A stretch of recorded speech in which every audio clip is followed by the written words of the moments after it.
to fight on the landing ground.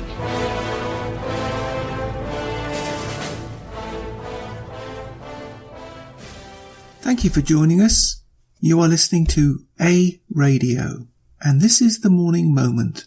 Please click on the follow button on Spreaker.com. I've entitled this piece, Left-Wing Talking Points Abound from Federal Liberal Communists. There'll be a link on my site. Now, I for one do not consider that climate change exists, and I do not apologise for that, and I know I'm not in the minority. And if you, like me, are sick and tired of these UN agenda talking points, you won't want to hear this liberal mouthpiece who thinks she's talking for the majority, who considers all jobs will come from so-called clean energy, who obviously has a brain the size of a pea. Do you know what other creature had a brain the size of a pea? I think the people who are in the majority know that. Dinosaurs. Because that's what liberal communists are going to be after the 2019 election. Listen to these clips that I put together and see if you agree about this verbal manure she is spouting. Oh, I didn't say. It's from Cathernine McKenna. I'd like to correct the minister here, correct the record. She made a statement that was incorrect. Under our government from 2005 to 2015, emissions went down from 738 megatons to 722. So I wish you would use the correct facts when she makes statements like that. While at the same time, under our government, most environmental indicators in this country improved. I should advise the minister that if you're talking about the environment, using numbers is what actually counts. I have a very specific question regarding the $50 carbon tax. How much will Canada's emissions, and I want a number here, how much will Canada's emissions be reduced under a $50 a ton carbon tax?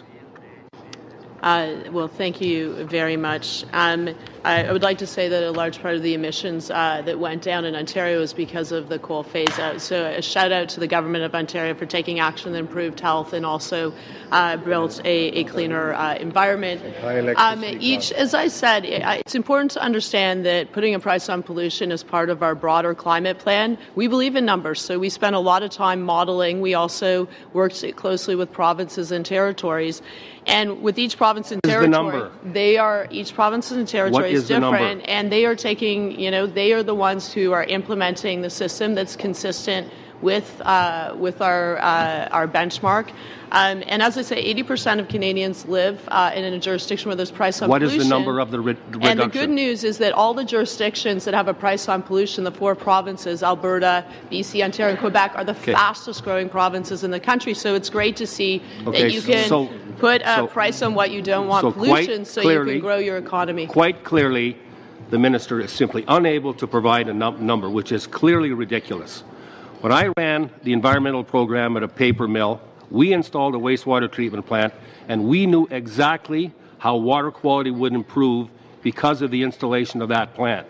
So what you're telling Canadians here, they will be asked to pay a $50 carbon tax, probably increasing over time, and there is absolutely no measurement of what the environmental effect will be.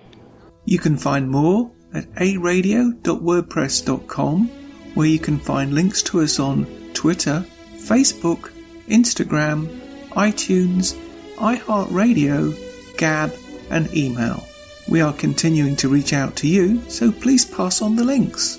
Please click on the follow button on Spreaker.com. You can listen to all my morning moments at Spreaker.com under A Radio, that's EHRADIO, A Radio. And please click on the like button. And you can find all my podcasts and morning moments at aradio.wordpress.com and click on the Morning Moments tab.